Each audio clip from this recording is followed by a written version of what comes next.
Hello, and welcome to the Play It Forward podcast by PeacePlayers, the podcast where we lift up voices and stories of people working in their communities and networks to promote peace and equity. I am Chinny and Nwagbo, your host, and I always say this, but I'm going to say it again. I'm excited to be here because our guest is phenomenal.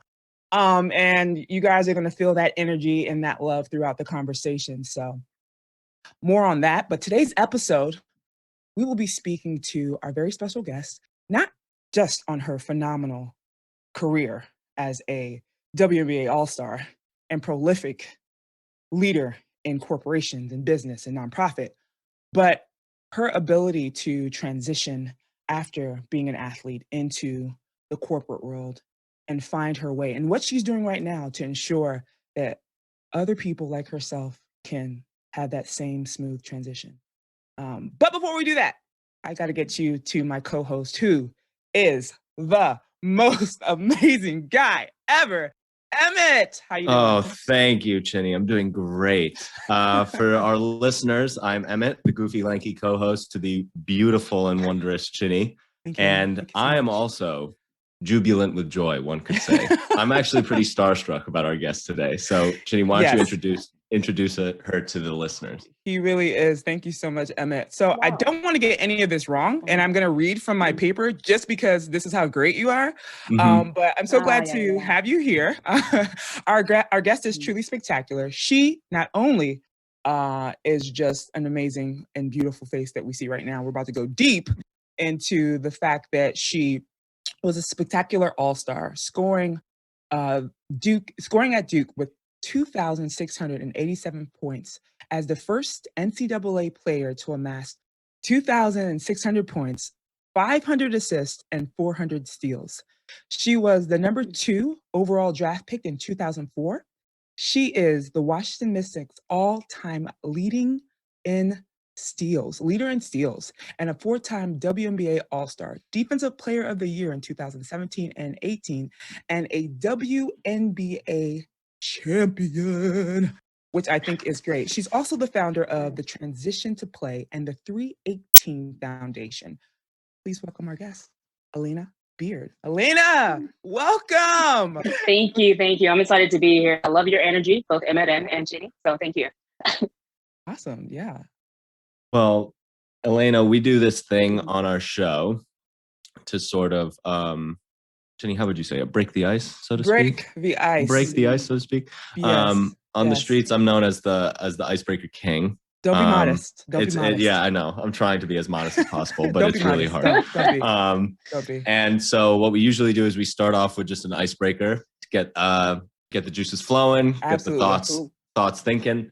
And so for your icebreaker today, the question is, when was the last time you did something for the first time? Ooh.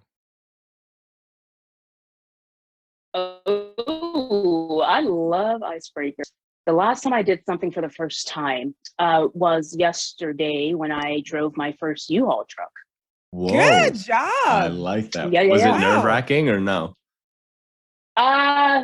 It wasn't. I actually found comfort in the simplicity of the vehicle. Right? Right? It's really interesting, right?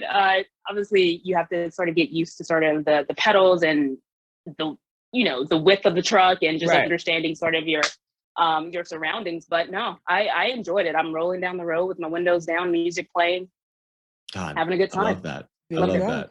There you go. Every person should drive a U-Haul. I agree. I think it is one of the simple pleasures in life. Right. I've yet to have that satisfaction, but I'm excited to. I mean, you guys are explaining it like it's just heaven. So yeah, Chinny, we'll get our team onto that. We'll get the U-Haul out for you.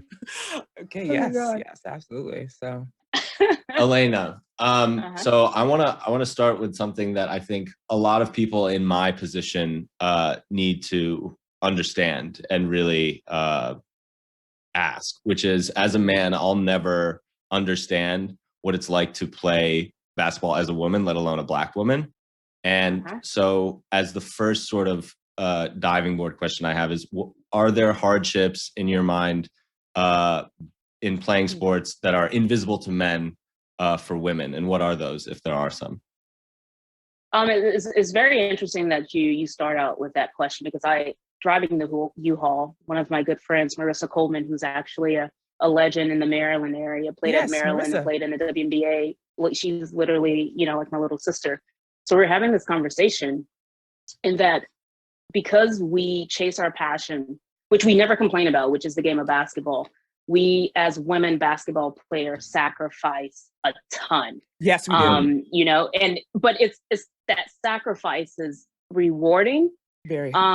Until you have certain moments within your family's journey that you can't necessarily be there for. But I'm always conscious to sort of quote unquote complain about it, because our life is beautiful and there are people out there that are going through way more hard, things than us. But the fact that I have been able to play the game of basketball in 27 countries has been a privilege for me, right? And to go a little further, obviously, Chinny, you were reading off sort of the accolades. None of that means anything to me, right? The one thing that I value most are the relationships that I was capable of building over the course of the 20 years of playing the game. And that's the first thing that I always say, because I think a lot of people tend to lose sight of what it means to be genuine in your approach and be intentional in your approach when engaging with individuals, to where now it becomes more transactional. That's something that I try to stay solid in. But that's a long way of saying that we do make sacrifices, but those sacrifices are rewarding. And it's not anything that I complain about, because we get to wake up every single day and play the game that we absolutely love to play. Absolutely. So. Absolutely. I guess, and I want to push you a little bit further here too, in terms of, because there is such a discrepancy between the women's game and the men's game in a lot of different ways. What can I do at sort of my position, being a man, to help ensure sort of that the women's game is supported and valued? What are some of the things that I as a man can do?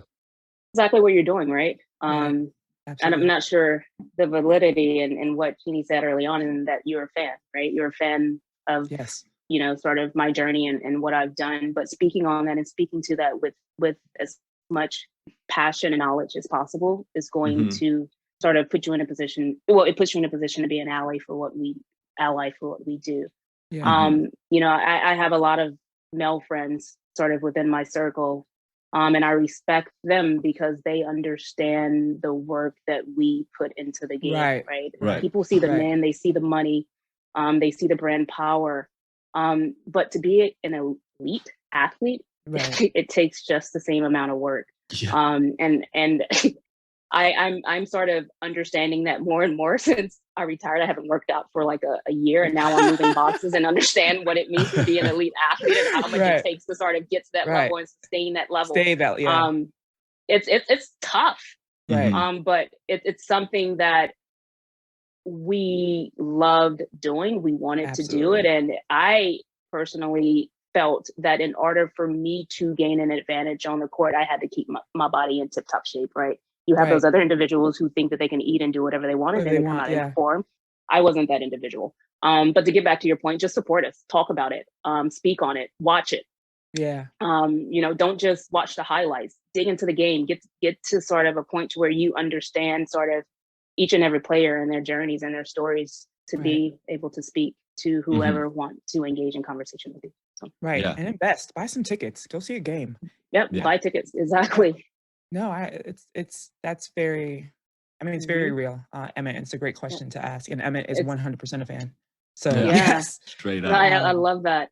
The first time I met him, he was telling me about his girlfriend, and I was like, oh, he's like, yeah, she plays. I said, oh, does she? He was like, yeah, I believe she leads in assists, and I said, how many? He said, 8. He was just, he had her stats, he was ready to go, and he was very proud. So no, Emmett is definitely truly I love it.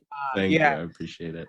And I think one of the questions I'm burning inside to hear you speak on is just, since you've played, or since you started playing until now, do you think the women's game has changed? And in what? Yeah, I know, but I'm just waiting for you to tell us in what ways the women's game has just changed, expanded, and grown. Right. I mean, there are levels to it, right? Absolutely. We're standing on the shoulders of it. I'm standing on the shoulders of the women that came before me. I vividly remember, watching like a Cynthia Cooper, a Cheryl Swoops, a Tina Thompson, Lisa Leslie, like all of those women perform at a high level, right? Right. They are the reasons why I'm capable of being sort of in this conversation with you and speaking to my journey. Right. And, there's a lot of debate, right? About like greatest of all time, who's this and who's that. I think is impossible to compare sort of the eras. Absolutely. There are standards that you hold yourself to as athletes. Right. And that's the same thing I think when fans are speaking on it, they should understand as well. Like the game is going to evolve. And if it doesn't, it means it's not growing. Right. And so the way that I see it now, the generation that we have is a bit different. Everyone's involved in social media, want to sort of video and show everything that they are doing. Right. Right. But I don't judge it. It's just it's a generational transition, in my opinion. But I do believe that the game has grown to the point that women have become more versatile. Yes. We are now understanding that we don't have to put ourselves in a box because of the traditional sort of rules, right? You have your 1 through 5. Candace Parker was probably the one that sort of started that trend, just being a point forward. And so just as, Lisa Leslie was probably a role model for her, the young girls looked up to Candace and believed too that they can be just as good in sort of multiple facets of the game. So we're in good hands though. Absolutely. And we've always been, and we will continue to be. I think one of the points that you hit is really good. The generation is a little bit different, but I think the great thing about having that platform where we have access to a lot more things on social media is that there have been quite a few strong WNBA players who have used that platform to shift the way we move in the world, to shift the vote, to shift things in favor of a more peaceful and equitable society. And I think that has been great for the women's game in a very, I hate to say the cliche word, but impactful way. So I'm with you with that. No, you're right. And to sort of touch on that, Chinny, it's like I sort of had the privilege of sort of coming in at a point to where I got a piece of the older generation, and now I have a piece of sort of the current generation, and sort of just seeing how the current generation uses their platform to speak and stand in their truth has been something like, it's been inspirational, it's been powerful. And it, just in all transparency, watching them, like being on the outside of that bubble last year and just watching them move in the most powerful and most collective and collaborative way was just beautiful to watch as a fan. And so that has sort of challenged me and forced me to come outside of my comfort zone in terms of educating myself and then standing more in my truth in terms of what I believe in. Absolutely. Obviously we had we all know George Floyd, Breonna Taylor, we had tough moments in 2020. And that forced me to sort of question if I used my platform when I had the chance to be a catalyst for change. I am not an individual who uses my voice, my voice. I believe in action. But it's forced me to think a little differently. Many factors come into play because of that, but one being I have a 2-year-old son now. And he was 1 at the time, but understanding that he is of Jewish and African-American descent is something that my wife and I have to think through in terms of understanding how we help him navigate this world, considering what's going on. So it's been inspirational to watch this generation just move their beliefs forward. 100%. 100%.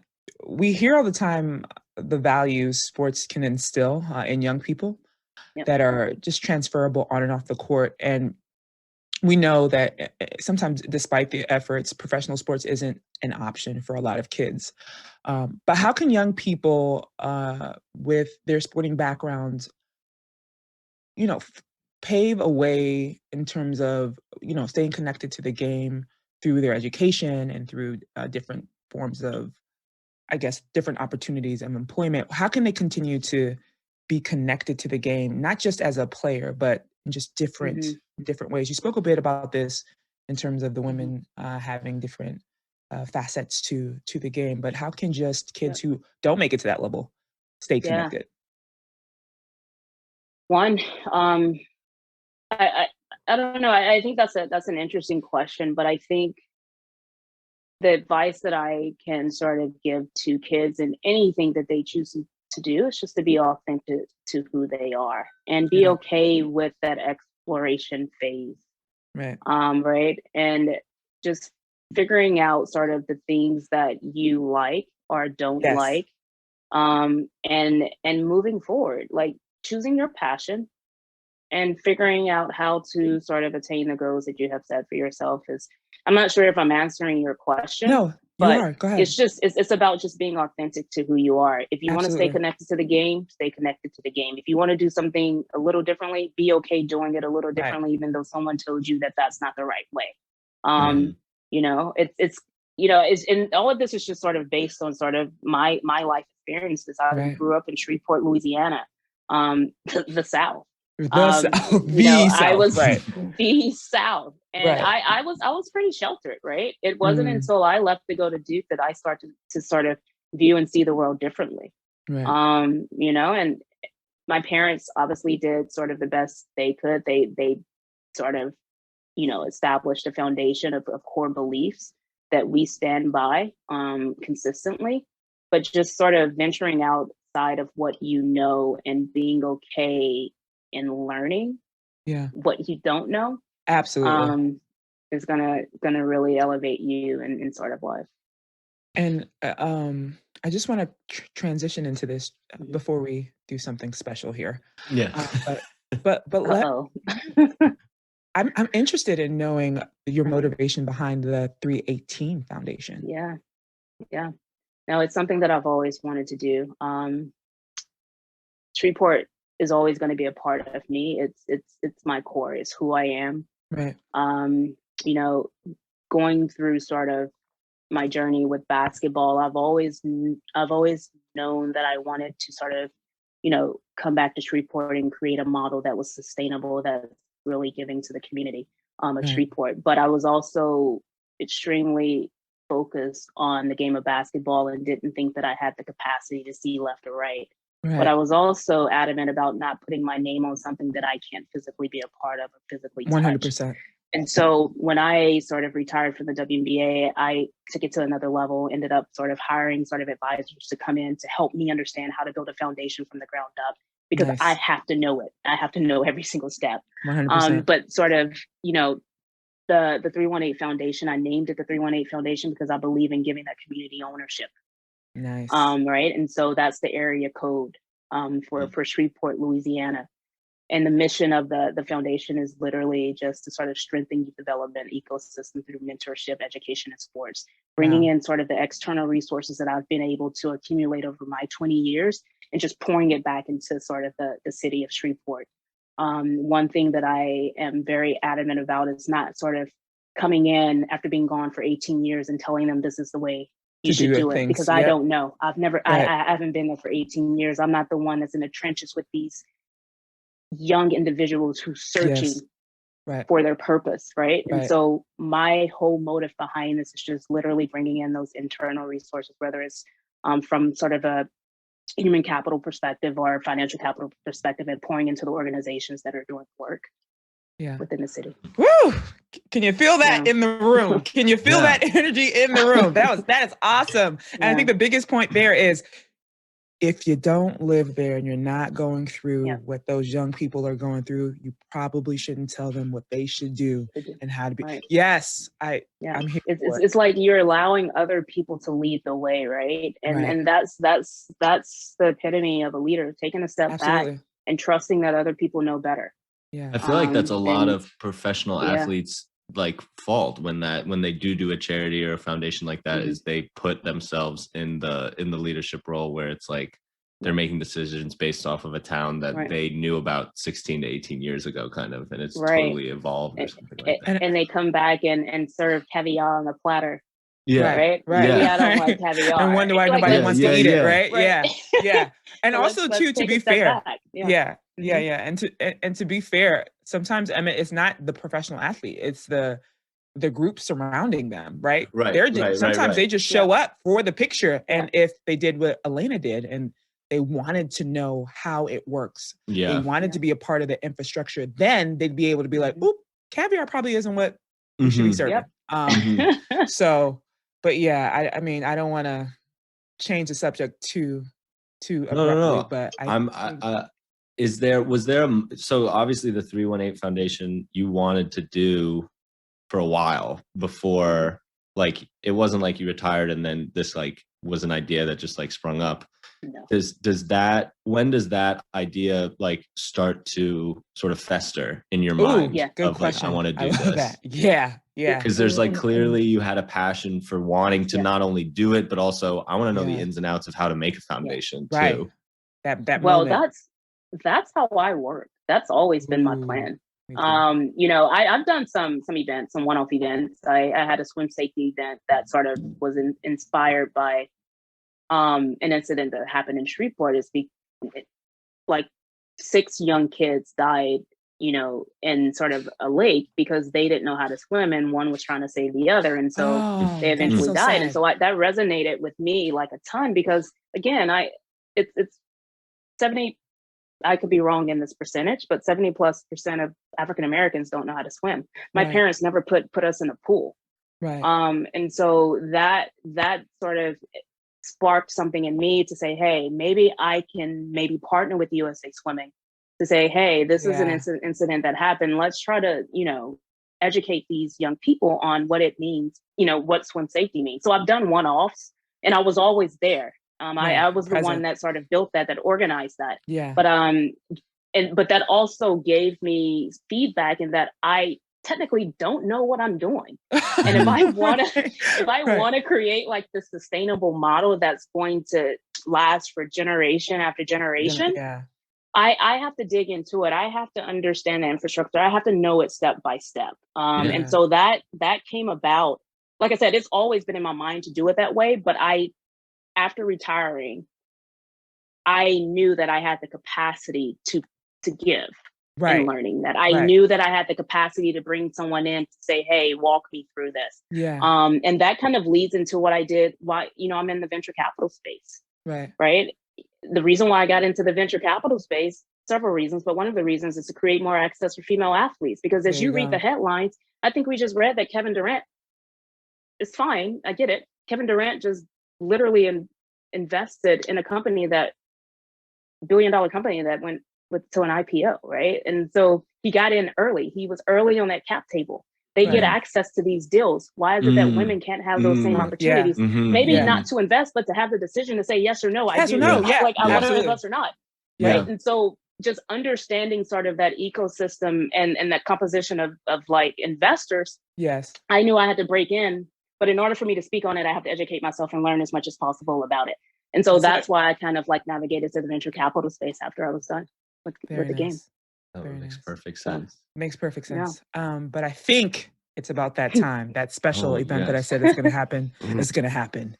And we do this wonderful thing called the what, Emmett? The lightning round. I don't know if you've heard this through the waiver wire or through the grapevine, but it is something that people are talking about all day, all over every the place. Day. And I know I am the Icebreaker King, but this is something that I'm also known for. So basically how it's going to work is it's going to be a rapid fire round of random questions and you'll have 3 seconds to answer each one. Don't even think about it. You got to, well, I mean, obviously think about it, but you can't think too long about it. And we'll only judge you very heavily on each answer, so don't worry. That's fair, but what happens if I take longer than 3 seconds? That's fine. We're perfectly fine. Yeah, we just end. No accountability whatsoever, right? Yeah. Right. Cool. Okay. All right, and we have the clock ready, Chinny? Yes. The clock's ready? Okay. Yeah, no pressure. Okay, what was the last thing that made you smile? My son. Favorite time of the day? Morning. Favorite meal of the day? Breakfast. Sweet or salty? Medium. Ooh. Scuba diving or skydiving? Scuba. Favorite sport? Basketball. Of course. Favorite place in the world to travel? Ooh, I like this one. Israel. Nice. Name a person who inspires you. My mom and dad. Sorry. Last thing you laughed at. My son. So nice. Last book you read. How do boardrooms work? Ooh. Last movie you watched. Write that one down. Ooh, last movie. Probably Madagascar on Netflix. Okay. Yes. Yes. Save or spend it? Save. Nice. Dine out or dine in? In. My wife is an amazing cook. She's Israeli. So. You're lucky. You're so lucky. Name one thing you want to leave the world with when you're gone. I like this one. Ooh, it's my favorite kindness. One. Ooh. Country or city life? Like that one. Ooh, I'm a country girl. Country girl living in the city. Country girl living in the city. One takeaway you want the listener to remember from today?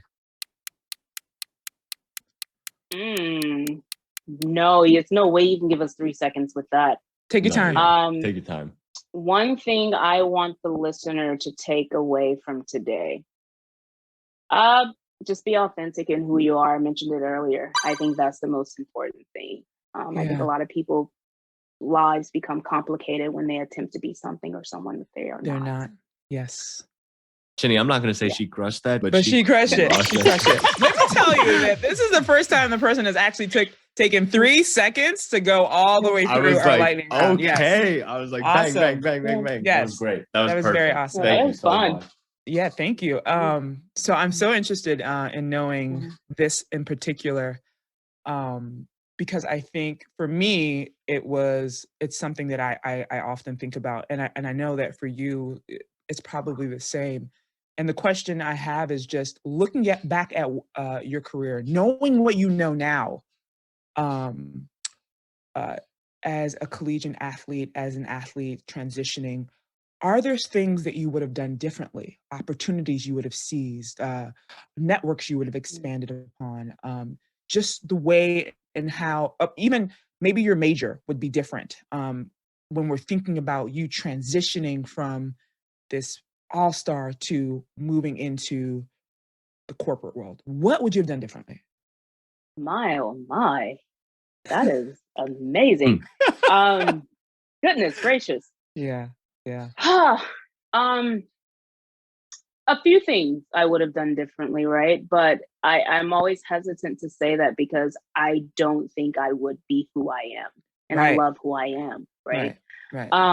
But if I could redo it, I would immerse myself sort of within the Duke community a lot more. I was a hermit.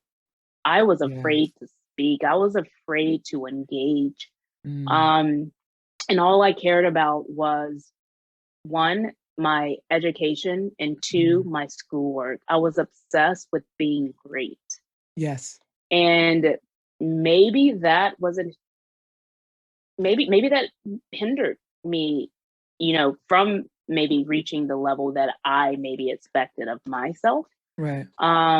So yeah, I would take advantage of sort of my experience at Duke.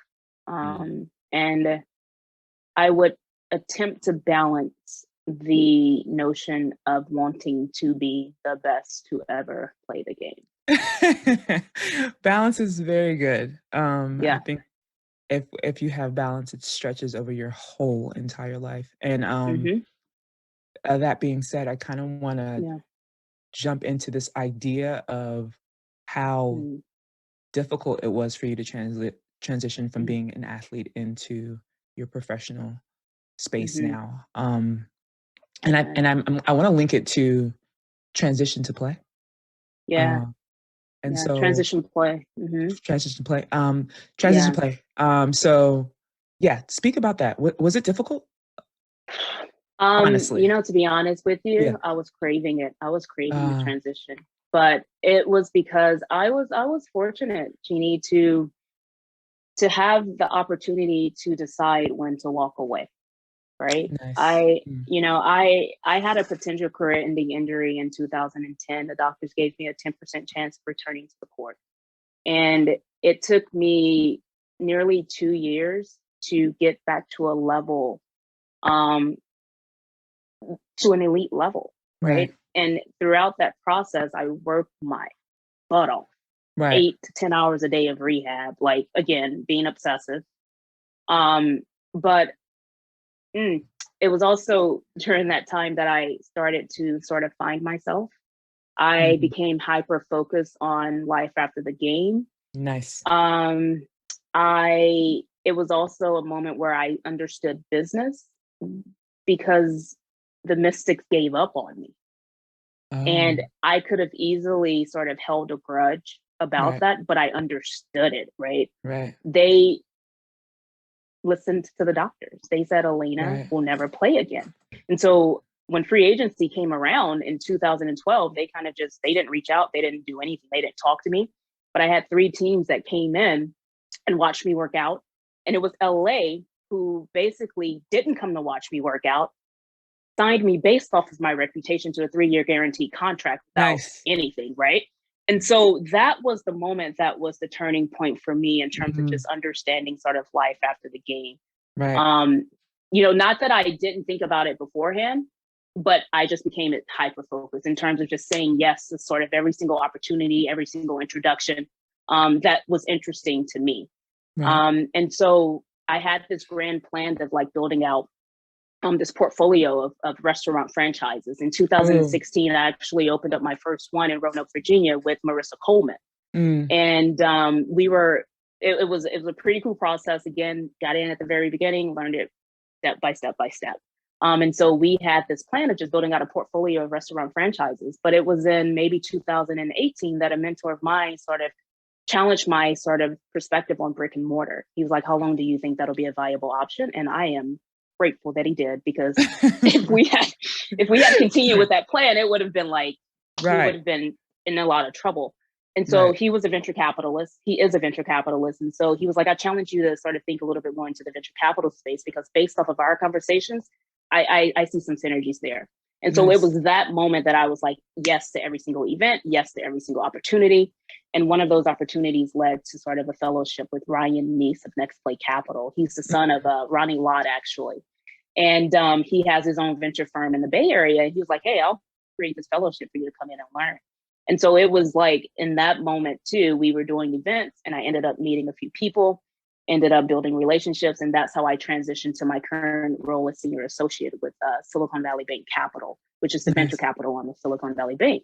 And so I say that to say that although I was craving a transition, I was ready for the transition. You can never be ready enough, because you're transitioning into a completely different environment. Where people think differently, people work differently. Absolutely. People, it was wild, right? And so I struggled. To be completely honest. You know, just I felt like a rookie all over again.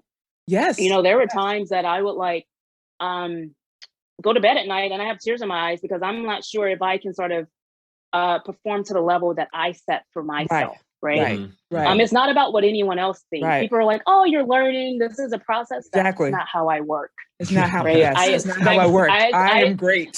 I know that there's a process and I'm willing to do that work, but I don't expect myself to underperform. And so that was the hardest part for me. Absolutely. Yeah. No, that's pretty dope. But I think for me, and I can resonate exactly with what you're saying. It was a very humbling experience in the sense that I had to understand, I had to go all the way back to when I first started playing basketball and I sucked. But I was happy to suck because I knew that I was going to there was an end goal and I knew I was getting there. And I knew that every single step that I took was getting me closer to the end goal. And so I had to reframe it's like you get to the place where the tippity top, where you're going to be your best.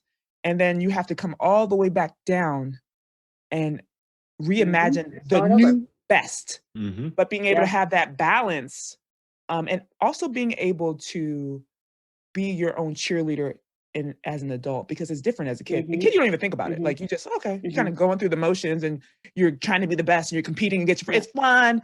As an adult, you have people looking at you like, you probably shouldn't be here, even though you should be there. You should be exactly where you are. And so you have these grownups who there's a shift in your mind that occurs and you're like, oh, well, if they say I'm not supposed to be here, maybe I'm not. And that's simply not the Yes. case. So just Yes. being able to being able to just figure that out. But you also, you know, no, go for it, Alana. No, I was just saying, like, and to add to that, I think another sort of tough transition was that goodness, I've lost my train of thought. It's okay. Yeah.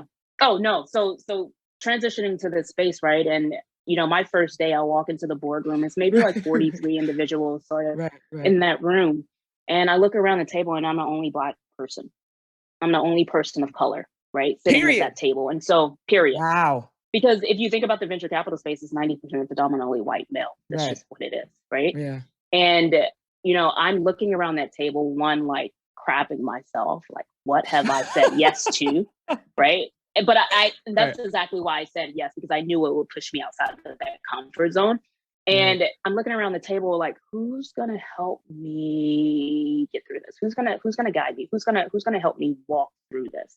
It moves so fast. I'm not saying that I didn't have like amazing people in my corner. I did, but in terms of feeling comfortable enough to speak on what you don't know and what you need help with, that was extremely hard for me, because I expected me to know. right. But no, it's the transition is tough, but that's why I that's why I created Transition Play, one, based off my experiences, but two, as a way to pay it forward. This is a for-profit business, but I also believe that the network that I was capable of building over 20 years, it's extremely valuable. It's valuable to me. And I know that a lot of athletes don't necessarily get the same access that I get. And if I can open up my network to sort of provide opportunities and position athletes to better prepare themselves to transition to life after the game, I think athletes are so valuable to these companies. They just don't understand how their skills are transferable. It's up to, and that's what we're doing. We're working. We want to help you understand that.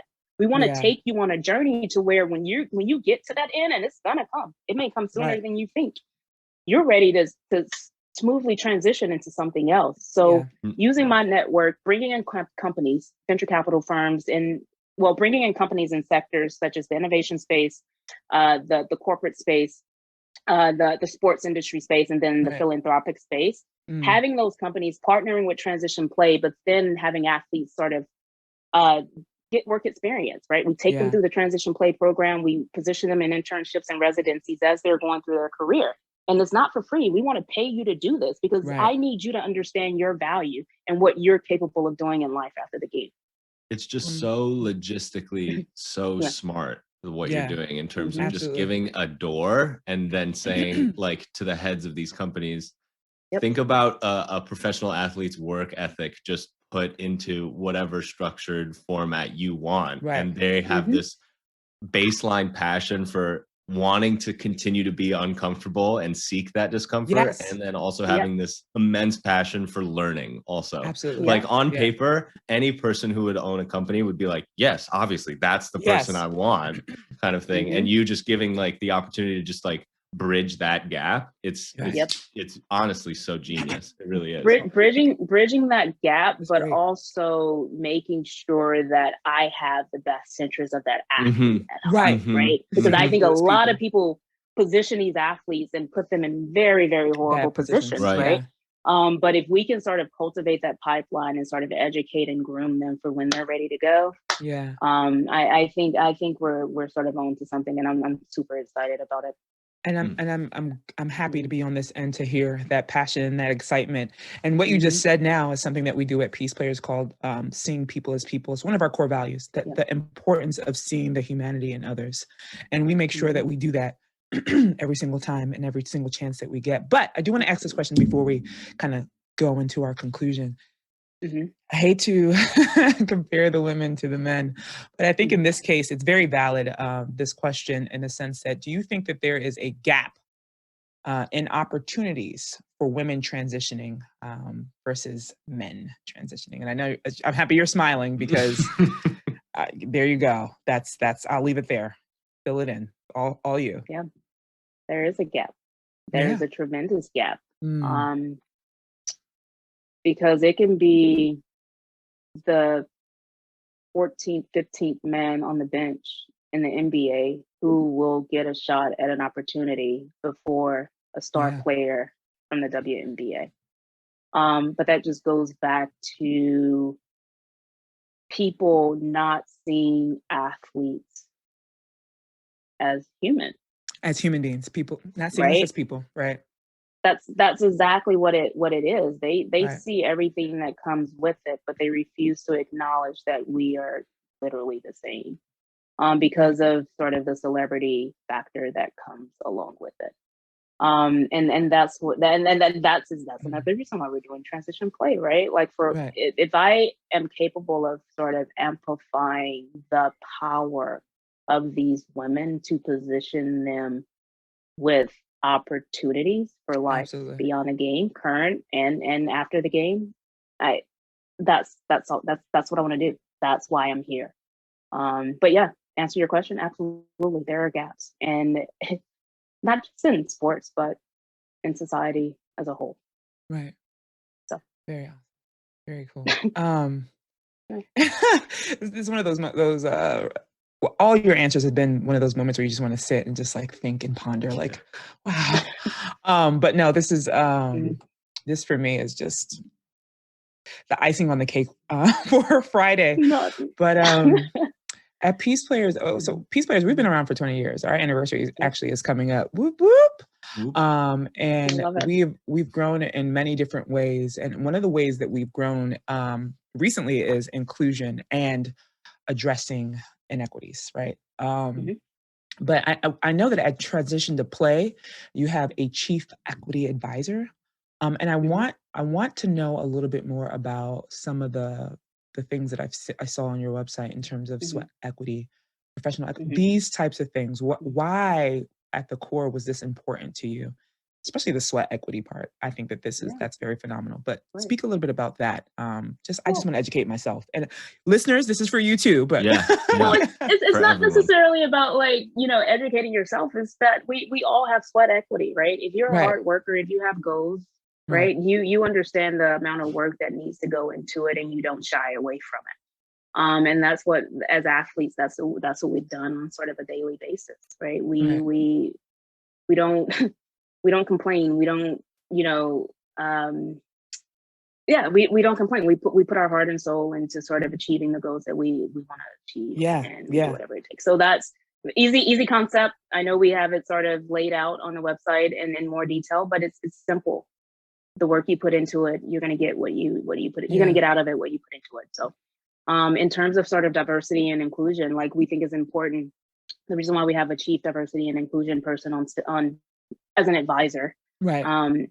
Because it's important to want to educate the athletes in terms of their value and what the value that they bring to a company, but it's also important to educate the company on what this athlete can bring to your company, right? And sort of going through the process of communicating that it's very important.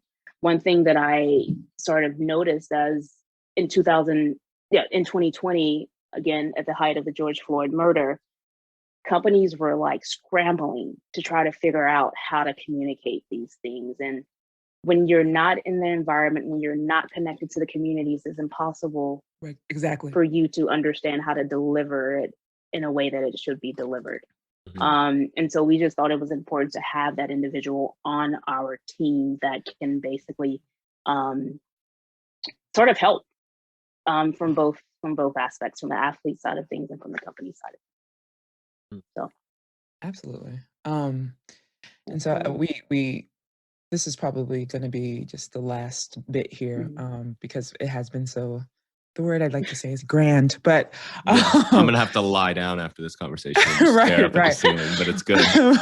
But harnessing what you know, and all the ways you've empowered yourself and all the ways you've pretty much made yourself unstoppable and phenomenal, right? And taken that and paid it forward. What is your advice for our young athletes, especially our young girls of color? What would you leave with them? What is your advice for them?